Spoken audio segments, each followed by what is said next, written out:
இந்தியாவினுடைய பிரதமரை பார்க்கறதுக்கு போகிறப்ப மூத்த அமைச்சர்களை கூட்டு போவாங்க, இல்லைன்னா சீஃப் செக்ரட்டரி மாதிரியான அரசு அதிகாரிகளை போவாங்க. ஆனால் இவர் கூட போனது யாருன்னா அவர் ஹேட்ரஸர் போயிருக்கிறாரு, அவருடைய உதவியாளர் போயிருக்கிறாங்க.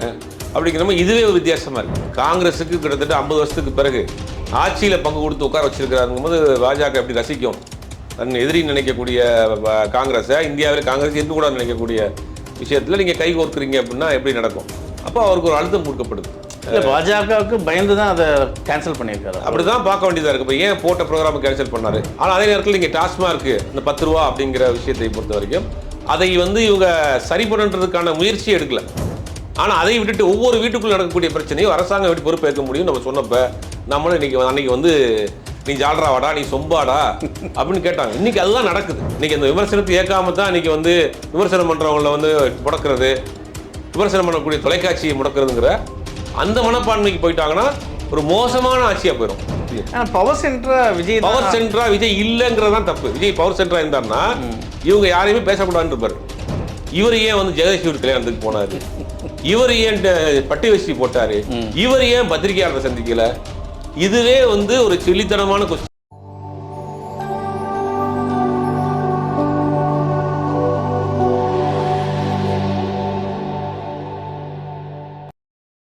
சென்சூட் தமிழ் நேயர்களுக்கு வணக்கம். இன்றைய நேர்காணல் நம்மோடு இணைந்திருக்கிறார் ஊடகர் திரு சுபேர் அவர்கள். வணக்கம். வணக்கம். நேற்று விஜய் டெல்லி பயணம் மிக விமர்சனத்துக்குள்ளாயிருக்கு. குறிப்பாக டெல்லி பத்திரிகையாளர்கள், ஊடகம் சரி பத்திரிகையாளரும் சரி பல கேள்விகளை கேட்குறாங்க. தமிழ்நாடோட லெகசி, அந்த மாண்பை குறைக்காதீங்க, வரும் முதலமைச்சர் எல்லாருமே பேட்டி கொடுக்காம போக மாட்டாங்க, அது கெடுக்காதீங்கன்ட்டு குரல் மேலே குரல், அதை நகர்ந்து விஜய் போயிட்டாரு. எப்படி பார்க்குறீங்க இதை? இல்லை, முதல் முறையாக டெல்லி போகிறாரு. முதல் முறை பயணமே தோல்வியில் தான் முடிஞ்சிருக்கு அப்படின்னு சொல்லணும். ஏன்னா அவருடைய அன்றைக்கி புரோட்டோகால் பிரகாரம் அவர் பிரதமரை பார்க்குறாரு, உள்துறை அமைச்சரை பார்க்குறாரு, எதிர்க்கட்சித் தலைவர் ராகுல் காந்தியை பார்க்குறாரு, அப்புறம் சோனியா காந்தியை பார்க்குறாருங்கிறது தான் செய்தி. வழியில் ஊடகங்களில் வந்த செய்தி அதுதான். காலை உணவு அங்கே பிரேக்ஃபாஸ்ட் அங்கே தான் பண்ணுறாரு. சோனியா காந்தி ராகுல் காந்தியுடைய வீட்டிலாம் பிரேக்ஃபாஸ்ட் பண்ணுறாரு. அதற்கு பிறகு அவர் கிளம்பி வர்றாருங்கிற அவர் ஒரு ப்ரோக்ராம் ஷெட்யூல் சொன்னாங்க. ஆனால் எப்போவுமே பிரதமரை பார்த்துட்டு ஒரு 10 நிமிஷத்துக்குள்ளே வந்துட்டார். மின்னல் மாதிரி போயிட்டு மின்னல் மாதிரி வெளியில் வந்தார். ஃபோட்டோஸ் மட்டும் வருது.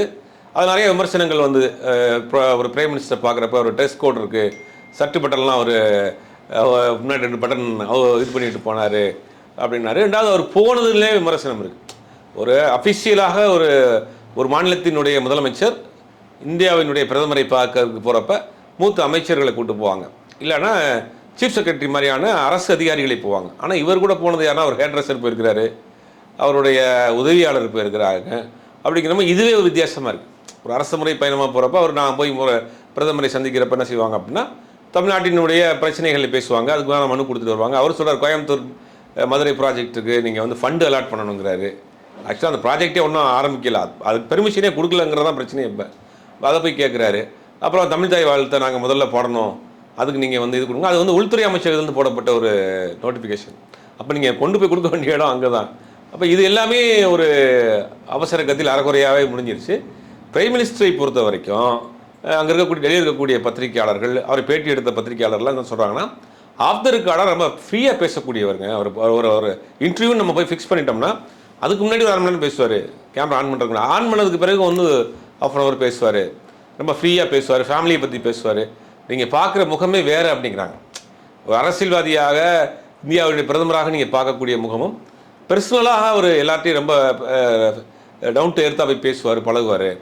அப்படிங்கும் போது இவருடைய சந்திப்புங்கிறது முதல் முறையாக 10 நிமிஷத்தில் முடிஞ்சிருச்சுங்கிறதே ஒரு பெரிய ஷாக்கிங் அப்படிங்கிறாங்க. கிட்டத்தட்ட விஜய் போன முன்னாடி ஒரு 4 நாள் முன்னாடி கூட கேரள முதலமைச்சர் போய் சந்திச்சிருக்காரு, பல நீண்ட நேரம் பேசியிருக்காங்க. வரலாற்றில் இதுதான் குறைந்தபட்சம் ஒரு முதலமைச்சர் பிரதம மந்திரியை பார்த்து பேசுறதுக்கான விமர்சனங்களில் உட்படுத்திருக்காரு. அதுவும் அந்த 10 நிமிடத்தில் ஒரு 1.5 நிமிஷம் தான் பேசியிருக்காரு. அதில் என்ன தமிழ்நாட்டோட வளர்ச்சியை பற்றி பேசியிருக்க போகிறாரு அப்படின்ற ஒரு பெரிய கேள்வியாக இருக்குது. இல்லை, இது ஒரு முதல் முறையாக ஒரு மாநிலத்தில் முதலமைச்சர் தேர்ந்தெடுக்கவர் ஒரு மரியாதை நிமித்தமான சந்திப்பு தான். நிதி ஆயோக் இருக்குது, நிதி ஆயோக் மாதிரி இடங்களில் தான் போய் நம்ம நம்மளுடைய கோரிக்கையை கேட்க முடியும். ஃபண்டு அலாட் கேட்குவாங்க நிதி ஆயோக்கில் தான். இப்போ பிரதமரை சந்திக்கிறது ஒரு மரியாதை நிமித்தமான சந்திப்பு. அதே நேரத்தில் சில கோரிக்கைகள் வைப்பாங்க, அவ்வளோதான். அந்த 10 நிமிஷம் சந்திச்சாலும் சரி, 15 நிமிஷம் சந்திச்சாலும் சரி. ஆனால் அது கூட ஒரு பெரிய விமர்சனமாக இல்லை. அடுத்து அவர் கேன்சல் பண்ணது தான். சோனியா காந்தி அவர்கள் மீட் பண்ணது, ராகுல் காந்தியை மீட் பண்ணது, அவருக்கு உள்துறை அமைச்சரை சந்திக்கிறதாக இருந்த ப்ரோக்ராம்லாம் கேன்சல் பண்ணிவிட்டு அடுத்த நாளே அவர் வந்தது தான் ஒரு பெரிய விமர்சனமாக இருக்குது. அதுதான் இன்றைக்கி அந்த சோஷியல் மீடியாவில் இன்று பெரிதாக பேசப்படுறது, அமித்ஷா நேரம் கொடுக்கல, விஜயை நிராகரித்துட்டார். எதனால் நிராகரித்தார்? விஜய்க்கும் மோடிக்கும் என்ன பேச்சுவார்த்தை எங்கே நடந்தது? ஏன் எல்லா ப்ரோக்ராம் கேன்சல் பண்ணாங்க? குறிப்பாக சோனியா அவர்கள் வீட்டில் விருந்து இருக்குது, அதையும் புறக்கணிச்சுட்டு நேரடியாக தமிழ்நாட்டுக்கு வந்துட்டார். என்ன தான் நடக்குது? இல்லை, இது பின்னாடி ஒரு பெரிய அரசியல் இருக்குது. அதாவது விஜயினுடைய வளர்ச்சியை யாருமே கணிக்க முடியல. இவ்வளோ பெரிய தனி பெரும்பான்மையோட 108 சீட்டு வந்து முதலமைச்சராக வரலாம் கணிக்க முடியல. பாஜக அவருடைய பிளான் என்னன்னா, விஜய் வந்து ஓட்டை பிரித்து விடுவார், இஸ்லாமியர் வாக்குகள், தலித் வாக்குகள், கிறிஸ்தவ வாக்குகளை பிரித்து விடுவார்.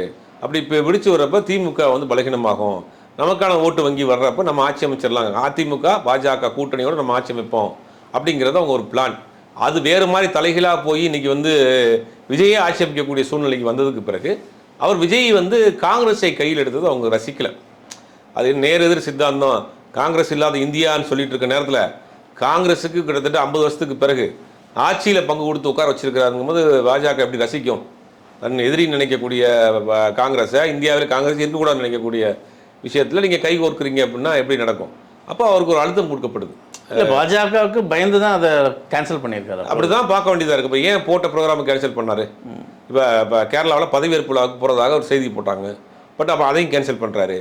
டெல்லிக்கு போயிட்டு இங்கே வந்து கூட்டணி மந்திரி சபையில் இருக்கக்கூடிய ஒரு கட்சி உங்களுடைய பதவியேற்பு விழாவுக்கு வர ராகுல் காந்தி, அப்போ அதையும் ரத்து பண்ணுறாரு. அவருக்கு ஏதோ ஒரு நெருக்கடி கொடுக்கப்பட்டிருக்கு. அதை எப்படி சமாளிக்க போகிறாங்கிறத வெயிட் பண்ணி தான் பார்க்கணும். கிட்டத்தட்ட இந்த விஜயோட இந்த அரசியல் நகர்வு தமிழ்நாட்டில் ஒரு சகாப்தம் படைக்க போகிறாரு அப்படின்றது பல மாற்றங்களை எதிர்நோக்கி மக்கள் காத்திருந்தாங்க. ஆனால் இங்கே மக்கள் தரப்பில் ஒரு வேதனையின் வெளிப்பாடாக பார்க்குறாங்க. நிறைய சோஷியல் மீடியா வயலாக விஜய விமர்சனம் உள்ளாங்க. குறிப்பாக தாவேக்கா ரசிகர்களே, அதாவது விஜய் ரசிகர்களே, தாவேக்கா தொண்டர்களே அவருக்கு ஒரு விமர்சனம் வச்சுக்கிறாங்க. குறிப்பாக டாஸ்மாக் கடைகளாக இருக்கட்டும், விவசாய பிரச்சனை அந்த தள்ளுபடி ஆகட்டும், இதுபோல் பல பிரச்சனைகளுக்கு தாவேக்கா தரப்புலேருந்து எதிர்ப்பு. அதாவது 2 கட்சிகள், 2 திராவிட கட்சிகள் 50 வருஷம் இருந்த கட்சிகளை உடைச்சிட்டு விஜய்க்கு மக்கள் வாக்களிச்சுக்கிறாங்க. 1,70,00,000 பேர். மிகப்பெரிய எதிர்பார்ப்பு. விஜய் வந்து ஒரே நாளில் எல்லாத்தையும் மாற்றிடுவார், சூப்பர் ஹீரோ படத்தில் பண்ணுற மாதிரி ரியல் லைஃப்பில் பண்ணிடுவார். இல்லை, அவர் சொன்னது அப்படி தானே? இல்லை, அப்படி நம்பி போட்டிருக்காங்க. யதார்த்தம் கிடையாது. அரசமைப்புங்கிறது ஒரு ஸ்ட்ரக்சர், ஒரு பாடி. அதுக்குள்ளே வந்து நிறைய கிளைகள் இருக்குது. எல்லாரும் சேர்ந்து வேலை செஞ்சால் தான் ஒரு நேர்மையான ஒரு அரசாங்கத்தை கொடுக்க முடியும். அதிகாரிகள் வேலை செய்யணும், அரசியல்வாதிகள் வேலை செய்யணும், பொதுமக்கள் ஒத்துழைக்கணும், ஃபண்ட் இருக்கணும், ஒன்றிய அரசுடைய ஒத்துழைப்பு, இவ்வளவும் இருக்குது. வந்து உட்கார்ந்தவொடனே ஒரே நாளில் ஜிபுமான்னு எல்லாத்தையும் மாற்றிட முடியாது. இது மக்கள் அப்படி நம்பி வாக்களிச்சிட்டாங்க. ஒரே நாளில் மாற்றிடுவார். இல்லை, அவர் சொன்னது தானே, ஆட்சியற்ற மறுநாளே இலவச பேருந்து. இப்போது மகளிருக்கான பேருந்து குறிப்பிட்ட ஒரு பிங்க் பஸ்ஸில் தான் இருக்குது. அது என்ன ஒரு குறிப்பிட்ட பிங்க், தமிழ்நாடு முழுக்க மகளிருக்கு அனைத்து பஸ் பேருந்துகளும் இலவசம் குறிப்பிட்டார். அதை இன்னும் சாத்தியப்படுத்தலை. அதுபோல் 2,500 ரூபாய் வந்த முதல் நாளே கையொப்பம் பண்ணார். டாஸ்மாக் முக்கியமாக 10 ரூபாய் அறவே ஒழிக்கப்படும் அப்படின்னாரு. இது போல் பல திட்டங்கள், விவசாய திட்டங்களாக இருக்கட்டும், உடனே 5 ஏக்கருக்கு மிக குறைவாக இருக்கிறவர்களுக்கு எல்லாரும் கடன் தள்ளுபடினார். எல்லாத்துலேயும் மாறுதலாக இருக்கே இது. இல்லை, அவர் வந்து நீங்கள் சொல்கிற மாதிரி விமர்சனங்களுக்கு உட்பட்டது தான். அதாவது கொடுத்த வாக்குறுதிகளை இது வரைக்கும் ஒரு வாக்குறுதிகளை நிறைவேற்றலை. போன முறை திமுக அரசாங்கம் ஆட்சி பதவி ஏற்றதுக்கு பிறகு, அப்போ கொரோனா காலம், லாக்டவுனில் இருந்த டைமு, நிறைய பொருளாதார பின்னடைவு இருக்கக்கூடிய நிலைமையிலையும் கூட முதல் கையெழுத்து 2021 திமுக ஆட்சிக்கு வந்தோடனே முதல் கையெழுத்து வந்து இலவச பேருந்து, பஸ் பயணம், விடியல் பேருந்து. அது இலவசம் கூட இருக்கக்கூடாது, விடியல் பேருந்து பெண்களுக்கு எங்கே வேணாலும் ஏறலாம், எங்கே வேணாலும் இறங்கிக்கலாம், இலவச பேருந்துங்கிறதான் முதலமைச்சராக இருந்த ஸ்டாலின் போட்ட முதல் கையெழுத்து. அப்போ இன்றைக்கு பார்த்தீங்கன்னா தமிழ்நாடு முழுக்க இலவச பேருந்து பயணம்ங்கிறது சாத்தியம் கிடையாது. பார்த்தீங்கன்னா ஏற்கனவே டிரான்ஸ்போர்ட் லாஸில் போய்கிட்டு இருக்கு. இப்போ அதில் ஃபுல்லாகவே நீங்கள் இலவசமாக பண்ணிட்டீங்கன்னா காசு கன்னியாகுமரி டு சென்னை வரைக்கும் ஏறி வந்துகிட்டே இருந்தாங்கன்னா எவ்வளோ போகும்? பெட்ரோல் டீசல் தட்டுப்பாடு இருக்குது, ஷார்ட்டேஜில் போகுது, பல பணிமனைகள் வந்து அடமானத்தில் இருக்குது, லாஸில் போய்கிட்டு இருக்கு. ஏன்னா அது வந்து சர்வீஸ் ஓரியன்ட் டிபார்ட்மெண்ட் தான். அப்படிங்கும்போது பெருசாக லாபம் பார்க்க முடியாது. அப்படிங்கும்போது அதில் ஒரு சிக்கல் இருக்குது. அது பண்ண முடியும், நடைமுறை பண்ண முடியாது. 2,500 ரூபா எப்படி கொடுக்க முடியும்? 1,30,00,000 பேருக்கு அது எங்கே வந்து நிற்கிது? எப்படி ஃபண்ட் இருக்கும்? அதுவும் சாத்தியம் கிடையாது. அந்த பயிர்க்கடன் தள்ளுபடிங்கிறத கொஞ்சம் பொறுமையாக அமர யோசித்து அதை செஞ்சுருக்கணும். அதை வேகமாக ஏதாவது ஒரு திட்டத்தையாவது செய்ய போகிறோம்னாரு. இந்த சிங்கப்பெண் அதிரடி படை இன்னும் ஆரம்பிக்கிறாங்க. ஆல்ரெடி பிங்க் பெட்ரோல் இருக்குது, அம்மா பெட்ரோல் இருக்குது, மகளிர் காவல் நிலையம் இருக்குது. அதை அப்படியே கொஞ்சம் கலர் மாற்றி யூனிஃபார்ம் மாற்றி அதை ஆரம்பிக்கிறதா சொன்னார். அதுவும் இன்றைக்கி நிகழ்ச்சியை ஃபிக்ஸ் பண்ணி அதுவும் தள்ளப்பட்டிருக்கு. அப்போ புதுசாக வந்திருக்கிறாரு, அவர் ஒரு தடுமாற்றத்தில் இருக்கிறார். இந்த இந்த இந்த குதிரையை எப்படி சமாளிப்பது, ஒரு ஒரு பழக்கம் இல்லாத ஒரு குதிரை மேலே உட்காந்த மாதிரி உட்காந்துட்டு என்ன பண்ண முடியும்? இப்போ இதெல்லாம் ஸ்டடி பண்ணுறதுக்கே அவங்களுக்கு கொஞ்சம் நாளாகும். அப்படி இதெல்லாம் ஸ்டடி பண்ணிட்டு தான் பண்ணும். ஆனால் மக்கள் அவர் மீது அதீத நம்பிக்கை வச்சுருக்காங்க. 2 கட்சிகள் செய்யாத பூரா அவர் செஞ்சிருவார் அப்படின்னு பண்ணுறாங்க. அதே நேரத்தில் சில விஷயங்கள் நல்ல விஷயங்களும் பண்ணியிருக்காங்க. குறிப்பாக சொல்லணும்னா அறநிலையத்துறை சம்மந்தமாக விஷயங்களில் இந்த கோயிலில் நடக்கக்கூடிய ஊழல்கள் அதெல்லாம் இன்றைக்கி பிடிச்சிட்டு இருக்காங்க, பண்ணிகிட்டு இருக்காங்க. அங்கே வரக்கூடிய பக்தர்களுக்கு தரமான ப்ராடக்டை கொடுக்கணும்னு நினைக்கிறாங்க. இன்றைக்கி கூட அர்ச்சகரை சஸ்பெண்ட் பண்ணியிருக்காங்க, சிறப்பு பூஜைக்கு காசு வாங்கியிருக்காருன்னு சொல்லி. அதே மாதிரி இந்த கனிமவள குவாரிகளை வந்து நிறைய குவாரிகளை மூடியிருக்கிறாங்க. அதெல்லாம் வரவேற்கக்கூடிய விஷயந்தான். ஆனால் அதே நேரத்தில் இங்கே டாஸ்மார்க்கு இந்த 10 ரூபா அப்படிங்கிற விஷயத்தை பொறுத்த வரைக்கும் அதை வந்து இவங்க சரி பண்ணுறதுக்கான முயற்சியே எடுக்கலை. இப்போ இந்த 717 கடை அப்படின்னு சொல்கிறாங்க இல்லையா, பெரும்பாலான இடங்கள் அந்த கடைகள்லாம் இருக்குது. அதில் என்ன சாத்தியம்னா இவங்க என்ன பண்ணிட்டாங்க அப்படின்னா 717 கடை மூடுறாரு அப்படின்னோடனே ஒரே நாளில் எல்லோரும் காலையில் போய் கடையை மூடிட்டு வந்துடுவாங்கன்னு நினச்சிட்டாங்க. அப்படி பண்ண முடியாது. இப்போ ஒரு கடை இருக்குன்னா அந்த கடையில் வேலை பார்க்கக்கூடிய ஆட்களுக்கு வேறு இடத்துல அவங்களுக்கு ட்ரான்ஸ்ஃபர் பண்ணணும், பணி வேலை இடத்துல வேலை கொடுக்கணும். ரெண்டாவது அந்த கடை வந்து எல்லா டாஸ்மார்க் கடையுமே சொந்த பில்டிங் கிடையாது, வாடகையில் இருப்பாங்க. அந்த பில்டிங்கோட கோர்ட்டுக்கு போகிறேன், எனக்கு 6 மாதம் டைம் கொடுங்கன்னு. இப்போ சென்னையில் ஒரு முக்கியமான பகுதியில் ஒரு 100 மீட்டர் பக்கத்தில் ஒரு பள்ளிக்கூடம் இருக்குது, அது பக்கத்தில் ஒரு ஒயின் ஷாப் இருக்குது. இது மூடணும்னு சொல்லி அந்த பகுதி மக்களே ரொம்ப நாளாக போராடிக்கிட்டு இருக்காங்க. சமீபத்தில் சர்ச்சை ஆச்சுல அந்த அதே ஒயின் ஷாப் தான். ஆனால் அந்த பில்டிங் வந்து கேஸில் இருக்குது. இதெல்லாம் இந்த மாதிரியான ப்ராக்டிக்கல் சிக்கல் இருக்குது. சில இடங்களில் பண்ண முடியும். இப்போ சில இடங்களில் பண்ணதுனால என்னென்னா ப்ரைவேட் பாரில் கூட்டம் பார்க்குறோம், நம்ம கூட்டமாக நிற்கிறாங்க. அப்போ இது எங்கே சரி பண்ணணும் அப்படின்னா நேரத்தை முதல்ல குறைக்கணும். இப்போ காலையில் 10 மணி 11 மணிங்கிறது மதியம் 2 மணிலேருந்து நைட்டு 10 மணி வரைக்குங்கிறத நேரத்தை குறைக்கணும். அப்புறம் முக்கியமான இடங்கள் இருக்கக்கூடிய இடத்த கடையை குறைக்கணும். அப்புறம் இந்த மாதிரி அடிக்ஷனாக இருக்கிறவங்கள அதை மீட்டெடுக்கக்கூடிய ட்ரீட்மெண்ட் ரீஹபிலிட்டேஷன் சென்டர்ஸ் நிறைய ஓப்பன் பண்ணணும். அவங்க இப்போ ஒரு நாளைக்கு ஃபுல் அடிச்சிட்டு இருக்காங்களா, அவங்கள முதல்ல ஒரு ஆஃபாக குறைக்கணும், குவாட்டராக குறைக்கணும். அப்புறம் அவங்க குடிக்காமல் இருக்கிறதுக்கு உண்டான ட்ரீட்மெண்ட் பல மாவட்டங்களில் இருக்குது. அது எங்கேயும் போயிட்டு இருக்குது, டாஸ்மாக் போயிட்டு இது நம்ம முழுவதுமாக ஒழிக்கிறதுக்கு சொல்கிறேன். அவங்க ரீஹபிலிட்டேஷன் சென்டரில் வச்சு அவங்களுக்கு உண்டான அடுத்தடுத்த மெடிசன்ஸை கொடுத்து அவங்களை ரெக்கவரி பண்ணி கொண்டு வந்து அதை படிப்படியாக அது ஒரு பெரிய ஒரு மிஷன் மாதிரி பண்ணணும். ரெண்டாவது 10 ரூபா ப்ராஜெக்ட் அப்படிங்கிறது வந்து முதல்ல பில்லிங் சிஸ்டத்தை கொண்டு வரணும். டாஸ்மார்க்கில் பில்லிங் கொண்டு வரணும். கேரளாவிலாம் பில்லிங் தான். கேரளாவில் என்ன பண்ணணும்னா ரேஷன் கடை மாதிரி இந்த பக்கம் ஒரு கியூ நிற்பாங்க, அங்கே போய் காசு கொடுத்தோடனே ஒரு ரிசிப்ட் கொடுக்குறாங்க, அதை வாங்கி இன்னொரு கவுண்டரில் கொடுத்தோடனே அவங்க வந்து அந்த டாஸ்மார்க்கில் கூடிய அந்த லிக்கரை கொடுக்குறாங்க. இது ஒரு ப்ரொசீஜர். இது என்ன பண்ணலாம் அப்படின்னா தமிழ்நாடு முழுக்கக்கூடிய எல்லா டாஸ்மார்க் கடைகளுக்குமே ஒரு சாஃப்ட்வேர் போட்டலாம். காலையில் 12 மணிக்கு தான் சாஃப்ட்வேர் ஓப்பன் ஆகும், நைட்டு 10 மணிக்கு அந்த சாஃப்ட்வேர் க்ளோஸ் ஆயிடும். நீங்கள் பணத்தை கொடுத்துட்டு நீங்கள் வந்து பில் போட்டுட்டு வாங்கிக்கலாம். அப்படிங்கும்போது அங்கே லஞ்சமோ ஊழலோ நடக்கிறதுக்கான வாய்ப்பு இல்லை. டயத்தை மூணுக்கு பிறகு விற்கிறதுக்கு வாய்ப்பு இல்லை. இதெல்லாம் வந்து சாத்தியப்படுத்துறது ரொம்ப சிம்பிள் மேட்டர். அதை விட்டுட்டு ஒரே நாள் நான் மாற்றுறேன், ரைடு போகிறேன், வீடியோ எடுத்து போகிறேங்கிறதுலாம் ப்ராக்டிக்கலாக வராது. அப்போ இவங்க எல்லாமே வந்து உடனே நடந்துடணும், உடனே எடுத்து போட்டணும், உடனே நடக்காது, உடனே நடக்க முடியாது. அதை செய்கிறதுக்கு நிறைய ப்ராசஸ் இருக்குது, அதை செய்யணும். அதை விட்டுட்டு இவங்க வந்து ஒரே நாள் நடக்குங்கிறது இந்த மாதிரியான விமர்சனங்கள் தான் வரும். இல்லை, கண்டிப்பாக விஜய் மட்டும்தான் இங்கே விமர்சனம் உள்ளாக்குறாங்கன்னா அது கிடையாது. இங்கே ஒட்டுமொத்த அமைச்சர்களும் இங்கே விமர்சனத்துக்கு உள்ளாகிறாங்க. அமைச்சர்களோட பதில் வந்து வேறு மாதிரி இருக்கு. கடந்த காலகட்டத்தில் திமுகவை சாடிய திட்டங்கள் எதுவாகட்டும் இன்றைக்கி அதெல்லாம் வந்து நல்லா இருக்குது. தமிழ்நாடு குறிப்பாக ராஜ்மோகன் அவர்கள் கடந்த காலகட்டத்தில் அவர் தேர்தலுக்கு முன்பு பேசும்போது என்ன சொன்னார்னா, அரசாங்க பள்ளிகள்லாம் சீர்குலைந்துருக்கு, இங்கே கல்வி திட்டங்கள்லாம் சரியில்லை அப்படின்னாரு. ஆனால் அவர் பதவியேற்று வந்த அடுத்த நாளே வந்து இன்றைக்கி தமிழ்நாடு போல் சிறந்த கல்வி மாநிலம் எதுவுமே இல்லை அப்படின்னு பாராட்டுறாரு. கல்வி பாடத்திட்டத்தை பாராட்டுறாரு, தமிழக பாடநூல் கழகத்தை பாராட்டுறாரு. இன்றைக்கி கூட சில விஷயங்கள்லாம் பேசுகிறாரு. ஆனால் பிரச்சனைக்குள்ள விஷயங்கள்லாம் பேச மாட்டேன்றாங்க. குறிப்பாக மும்மொழி கல்வி திட்டங்கள் இது போன்ற திட்டங்களை கூட பேச மாட்டேறாரு. குறிப்பாக பாஜகவை சேர்ந்த அண்ணாமலை கூட சாடுறாரு பாஜகவை. ஆனால் ராஜ்மோகன் அவர்கள் எதுவும் அதை பற்றி பேசலை. அதுபோல் அருள்ராஜா இருக்கட்டும், அவருக்கான துறையை வந்து முதல்ல விமர்சனம் வச்சார், பல விமர்சனங்கள். ஆனால் இன்றைக்கி தமிழ்நாடு ஒரு பெரிய அளவில் முன்னேறிய மாநிலம் அப்படின்ற ஒரு வாய்மொழி வார்த்தையை பேசுகிறாரு.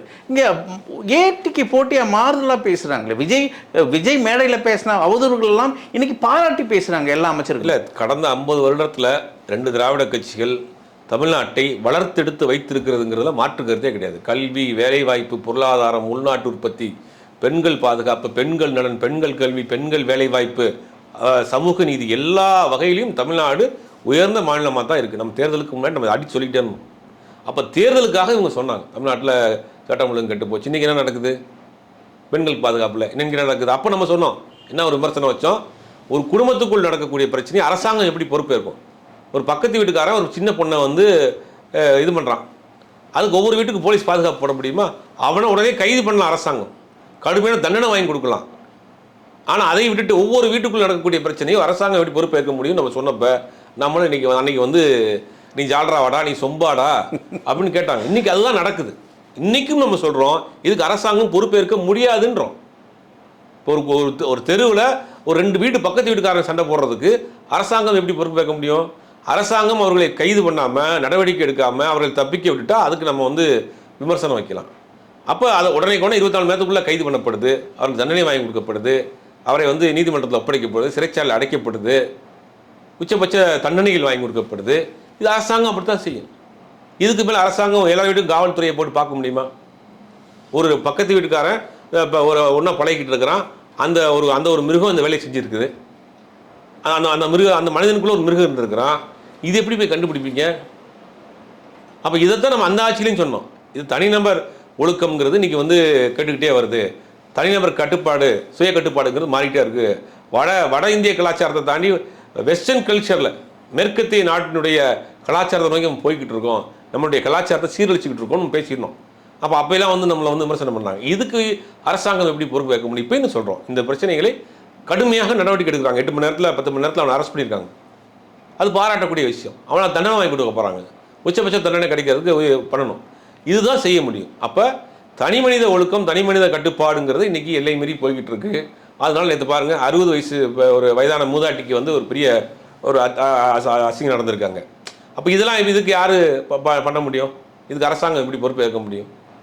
தனி மனிதனாக பொது இடங்களில் நீங்கள் ஒரு வேலைக்கு போயிட்டு வீட்டுக்கு போயிட்டு வீடு கிளம்பி வேலையை போட்டு வர்றீங்க, பொது இடங்களில் உங்களுக்கு ஒரு பாதுகாப்பு இல்லாத ஒரு சூழ்நிலை ஏற்படுகிற பொழுது அரசாங்கம் வந்து தவறி இருக்கான்னு கேட்கலாம். ஒரு வீட்டுக்குள்ளே பக்கத்து வீட்டுக்குள்ளே இந்த பிரச்சனையை நம்ம வந்து என்ன செய்ய முடியும்? இப்போ பார்த்தீங்கன்னா இந்த 60 பாட்டியை இது பண்ண ஆட்களும் வட இந்தியாவை சேர்ந்தவனாக இருக்கான், இங்கே வந்து வேலைக்கு வந்த ஆட்களாக இருக்காங்க. அவன் என்ன நிதானத்தில் பண்ணான்னு தெரியல. அப்போ இதுக்கு காரணம் போதைங்கிறாங்க. இந்த போதையை ஒழிக்கிறதுக்கு என்ன செய்யலாம்? கடைகளை குறைக்கலாம், வெளி மாநிலங்கள்ந்து வரக்கூடிய போதைப் பொருட்களுடைய வரத்தை கட்டுப்படுத்தணும், கண்காணிக்கணும், இதெல்லாம் செய்யணும். ஒரு 15 நாள் 20 நாள் வந்து அரசாங்கத்தை நம்ம வந்து எல்லா இதையுமே அவங்க தலையில் தூக்கி வைக்க முடியாது. பார்ப்போம், கொஞ்ச நாள் பார்ப்போம் அது என்ன மாதிரியான அவங்க நடவடிக்கை எடுக்கிறாங்க, இல்லை இது தொடர்ந்து போதா அப்படிங்கும் போது விமர்சனம் பண்ணணும். அதே நேரத்தில் அந்த விமர்சனத்தை அவங்க ஏற்றுக்கணும்.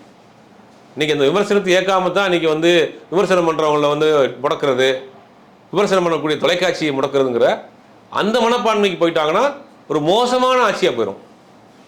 உங்களை நோக்கி ஒரு விமர்சனம் வருதுன்னா அதை ஏற்றுக்கிட்டு சரி செய்ய பாருங்க, மக்கள் பாராட்ட போகிறாங்க. ஏன்னா அவங்க மேலே மிகப்பெரிய அதீத நம்பிக்கையை வச்சு 1,70,00,000 பேர் வாட்டு போட்டிருக்காங்க.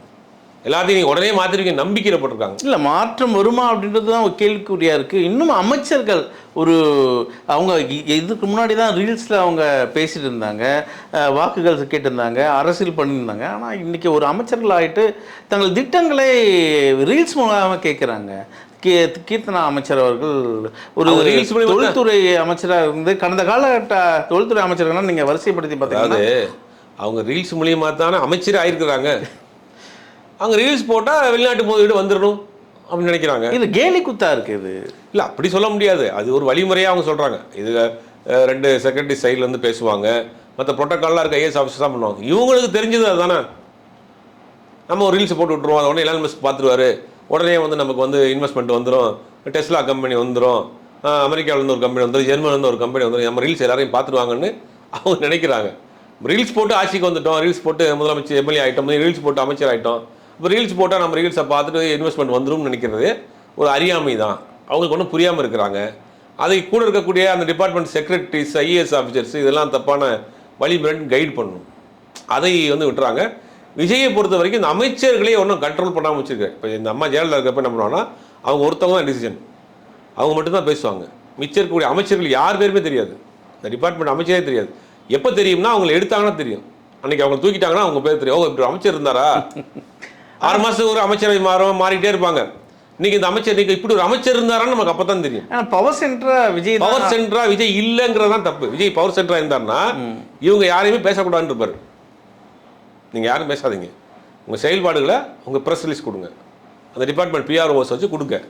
அதுதான் இங்கே பேசப்படுது. இங்கே மோடியையும் மாண்புமிகு முதலமைச்சரும் ஒப்பிட்டு பேசுகிறாங்க. இங்கே மோடி அவர்கள் ப்ரெஸ் மீட் கொடுக்க மாட்டார், யாரையும் சந்திக்க மாட்டார், அந்த வேலையை அமித்ஷா செய்வார். அமித்ஷா யாரையும் நெருங்கி விட மாட்டார் மோடியை. அதே போல தான் இங்கே ஆதவ அர்ஜுனா வளையத்துக்குள்ளே தான் முதலமைச்சர் இருக்கிறார் விஜய் அவர்கள்.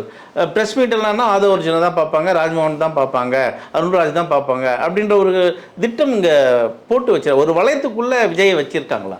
இல்லை, முதல்ல இந்த ப்ரெஸ் மீட் கொடுக்காதனால பெரிய பெரிய குத்தம்லாம் ஒன்றும் கிடையாது. அவருடைய விருப்பம் கொடுக்காம போகிறாரு. ப்ரெஸ் மீட் கொடுக்கலன்னா அவருக்கு எதுவுமே தெரியாது, அவர் மக்கள் செல்வாக்கு இல்லாத. ப்ரெஸ் மீட் கொடுத்தா மக்கள் செல்வாக்கு உள்ளவரா? ப்ரெஸ் மீட் கொடுத்துட்டா உடனே அவர் அறிவாளியா? மக்களுக்கு தெளிவுபடுத்தி இந்த கடமை அரசாங்கம் நடத்திக்கிட்டு இருக்காங்களே. அரசாங்கம் தினந்தோறும் செய்தி வந்துகிட்டு இருக்கே. தமிழ்நாடு செய்தி விளம்பரத்துறை சார்பாக செய்தி கொடுத்துக்கிட்டு இருக்கிறாங்க, அமைச்சர்கள் சந்திச்சுக்கிட்டு இருக்காங்க. பிரதம மந்திரி சந்திக்கிறாரு, என்ன பேசினாரு ஒரு தெளிவுபடுத்த. அது அவருடைய விருப்பங்க, அவருக்கு சொல்லணும், சொல்லாமல் போகலாம். அன்னைக்கு பிரதமரை சந்திச்சாருங்கிற செய்தியே கொடுக்குறாங்கல்ல. வருதல்ல மறைஞ்சி போனாரா, கார் மாதிரி போனாரா, மூஞ்சியை மறைச்சிட்டு போனாரா? சிங்கப்பெண் திட்டம் ஆனா தொடங்கல. அவரு ஜெகதீஷ் குடும்ப வீடாக போயிட்டு வர்றாரு. அது ஏன் தொடங்கப்படலன்னு அதையாவது ஒரு அறிக்கை விடணும்ல? இல்ல, அதுல ஏதோ காரணமா இருக்கலாம். அந்த காஸ்டியூம் மாத்தி இருக்கிறாங்க, சில ப்ராக்டிக்கலா சில பிரச்சனைகள் இருக்கலாம், இல்ல அதுக்கு தனியா மேன் பவர் எடுக்கிறாங்களான்னு தெரியல. ஏதோ ஒரு சிக்கல் இருக்கு, ஆரம்பிச்சிருக்கா. அப்படியே இன்னைக்கு ஜெகதீஷ் நிகழ்ச்சிக்கு போயிருக்காரு விஜய். சிங்கப்பெண் திட்டத்தை ரத்து பண்ணிட்டு இதுக்கு போயிருக்கிறார் அப்படின்னு நினைச்சு சொல்றாங்க. இப்போ காலையில் அவர் போய் எவ்வளோ நேரம் ஆயிரம் போகுது? சிங்கப்பெண் தொடங்கி வைக்கிறதுக்கு எவ்வளோ நேரம் இருக்கும்? ஒரு 10 நிமிஷம் தொடங்கி வச்சுட்டு அங்கே போயிருக்கூடாதா? விழா ஏற்படலாம் நடந்து முடிஞ்சிருக்கு. இல்லை, நான் சொல்கிறேன், நீங்கள் இன்னைக்கு காலையில் 10 மணிக்கு ஆஃபீஸ்க்கு வராது. 10:15 ராயத்துல ஸ்டேடியத்தில் போய் அதை திறந்து அதை ஆரம்பித்து வச்சுட்டு கொடியை காட்டிட்டு நேராக ஜெகதீஷ் வீட்டுக்கு போயிருந்தாலும் பிரச்சனை வந்திருக்காது. ஆனால் என்ன நடந்திருக்கு அப்படின்னா அங்கே ஏதோ ப்ராக்டிக்கலாக சிக்கல். அதுதான் கேட்குறோம் நாங்கள், மக்களுக்கு விளக்கணும் என்ன நடக்குது. உங்களுக்கு ஜெகதீஷ் உங்கள் மேனேஜரோட திருமணம் விழா தான் முக்கியமானா இங்கே என்ன தமிழ்நாடோட மக்களுக்கு முக்கியம் இல்லையா? இல்லை, அதுதான் இங்கே கேள்வி கேட்குறோம். இத்தனை வருஷமா சிங்கப்பெண் திட்டம் இருந்துச்சா? இவர் அறிக்கை விட்டாரு இல்லையா, பெண்களுக்கு பாதுகாப்புன்னு அறிக்கை விட்டாரு. 15 நாளில் ஒரு ஃபோர்ஸ் ரெடி பண்ணுறாங்க. ஆட்சிக்கு 15 நாளில் அதே காவல்துறையில் சார், அதே காவல்துறையில் இருக்கக்கூடிய அந்த பிங்க் பஸ்ஸாக இருக்கட்டும், அம்மா பெட்ரோலாக இருக்கட்டும், அதை பேரை மாற்றி கொஞ்சம் சில ஆல்ட்ரேஷன் பண்ணி ஒரு ஃபோர்ஸ் ரெடி பண்ணுறாங்க. அதில் முன்ன பின்ன சில ப்ராக்டிக்கல் சிக்கல் இருக்கலாம் உருவாக்குறதுல. ஒரு மேன் பவர் எடுக்கலாம், சில ஆஃபீஸர்ஸ் இங்கே வேறு டிபார்ட்மெண்ட்லேருந்து இவங்களுக்குன்னு போடலாம், அந்த டிபார்ட்மெண்ட்டுக்குன்னு ஒருத்தர் ஐஜி போடணும், அதுக்கு அப்பாயின்மெண்ட் போட்டிருக்காங்களான்னு தெரியாது, அதுக்கு சில வண்டிகள் வாங்கியிருக்காங்களான்னு தெரியாது. இன்றைக்கி நிகழ்ச்சி ஃபிக்ஸ் பண்ணியிருக்காங்க. நேற்று நைட்டு அதை ஒன்றும் முழுவதுமாக அதை வரல, கொஞ்சம் டிலே ஆகட்டும் அப்படின்னு சொல்லியிருக்கலாம். சரி, ப்ராப்பராக பண்ணிட்டு ஆரம்பிச்சிக்கலாம், அதை இங்கே போஸ்ட்போன் பண்ணியிருக்கேன்னு இருக்காரு. ஆல்ரெடி அவருடைய மேனேஜர் விட்டு அவர் வீட்டுக்கு பக்கத்தில் ஒரு மேனேஜர் புதுசாக அவர் வீடு விட்டுருக்காரு. அவர் கூப்பிட்டுருக்காரு, நீங்கள் வந்திருக்கணும் அப்படின்னா அந்த நிகழ்ச்சிக்கு போயிட்டு வந்திருக்கிறாரு. இதெல்லாம் ஒரு குத்தம். அவருடைய விமர்சனம் பண்ணலாம். இந்த ஆட்சி சரியாக நடத்தலையா, ஊழல் நடக்குதா, சட்டம் ஒழுங்கு பிரச்சனை போயிட்டு இருக்கா, பாதுகாப்பு இல்லையா, இதை சொல்லிட்டு ஆட்சி வந்திருக்காரு. இதிலெல்லாம் குறைகள் இருந்ததுன்னா நம்ம விமர்சனம் பண்ணலாம். ஒரு நிகழ்ச்சி ரத்து பண்ணிட்டாங்க, அரசாங்க நிகழ்ச்சி போன அதிமுக ஆட்சிக்காக ரத்து பண்ணியிருக்காங்க. எத்தனை நிகழ்ச்சி ரத்து பண்ணியிருக்காங்க? ஜெயலலிதா ஆட்சி காலத்தில் ஏதாவது தெரியுமா உங்களுக்கு? நிகழ்ச்சி தொடங்கும், ரத்து பண்ணுவாங்க, ஒரு திட்டத்தை ஆரம்பிப்பாங்க, நிப்பாட்டிடுவாங்க. இப்போ ஒரு 15 நாளைக்கு மேலே ஒருத்தர் வந்திருக்கிறாரு, ஆட்சியில் நிறையா சட்டம் ஒழுங்கு பிரச்சனை போய்கிட்டு இருக்கு, எக்ஸ்போஸ் ஆகுது, இவர் அதெல்லாம் சொல்லி தான் வந்திருக்காரு, ஒன்றும் செய்யலை, நிறைய வாக்குறுதி கொடுத்துருக்கு, அதை செய்யலை. இதையெல்லாம் பேசுகிறத விட்டுட்டு இவர் ஏன் ஜெகதீஷ் கல்யாணத்துக்கு போனார், இவர் ஏன் பட்டி வச்சு போட்டார், இவர் ஏன் பத்திரிகையாளரை சந்திக்கல? இதுவே ஒரு சில்லித்தனமான கொஸ்டின். இது சில்லி இல்லைங்க. இல்ல இது என்னன்னா டெல்லியில ஒரு நீங்க நேஷனல் மீடியால ஒரு கேட்குறாங்க, 40 டிகிரி செல்சியஸ் இன்னைக்கு டெல்லியில இருக்கு, இவர் கோட்டு சூட்டு போட்டு வர்றாரு, என்ன கெட்டப் அது? ஒரு முதலமைச்சருக்கான இது கெட்டப்னா கூட எப்படியும் வரலாம், அது கிளைமேட்டை தாண்டி வர்றாரு, அது யூனிஃபார்மான்னு கேட்குறாரு. அவர் குளிருது கோட்டு போட்டுருக்கிறாரு, என்ன இது? ஒருத்தர் ஒரு முதலமைச்சராக இருந்தா அவர் நீங்க சொல்றதெல்லாம் செய்யணுமா? அவருக்கு தனிப்பட்ட உடைய சேர்த்துருக்க கூடாதா? நீங்க விமர்சனம் பண்ணுங்க. அவர் 2500 ரூபா கொடுக்குறேன்னு சொன்னாரு, கொடுக்கல, அதை விமர்சனம் பண்ணுங்க. அவர் வந்ததுக்கு அப்புறம் சட்டம் ஒழுங்கு பிரச்சனை நிறையா போயிட்டு இருக்கு, பிரச்சனையா போயிட்டு இருக்கு, அதை விமர்சனம் பண்ணுங்க. மத்திய அரசை நோக்கி நீங்க முக்கியமான பிரச்சனையை எழுப்பல, அதை விமர்சனம் பண்ணுங்க. பிஎம்சி திட்டத்தில் உங்களுடைய நிலைப்பாடு என்ன, அதை விமர்சனம் பண்ணுங்க. நமக்கு வர வேண்டிய கல்வி தொகை நிப்பாட்டி வச்சிருக்காங்க, அதையும் கொடுக்குறங்கிறத விமர்சனம் பண்ணுங்க. இதெல்லாம் கேட்டால் நோ கமெண்ட்ஸ்ன்னு சொல்றாங்களே. இல்லை சொல்றேன், இதை நோக்கி முதலமைச்சராக நீங்கள் அவர்கிட்ட கேட்கலாம். அதை விட்டுட்டு அவர் ஏன் கோட்டு போட்டார், அவர் ஏன் வேஷ்டி கட்டினார், அவர் ஏன் பத்திரிகையாளரை பார்க்கல, அவர் இது வந்து என்னென்னா அவருக்கு அட்வான்டேஜ். இது வந்து வாதத்துக்கு சோஷியல் மீடியாவில் அவர் வைரலாக போகணுங்கிறதுக்காக பேசியிருக்காங்க. அதை விட விமர்சிக்க வேண்டிய விஷயம் நிறையா இருக்குது. பார்ப்போம் தமிழக அரசியல் எப்படி நகர்ந்து இருக்கு, இனிமேல் எப்படி நகரப்போகுது, பேசும் தொடர்ந்து உங்கள் நேரம் மிக்க நன்றி.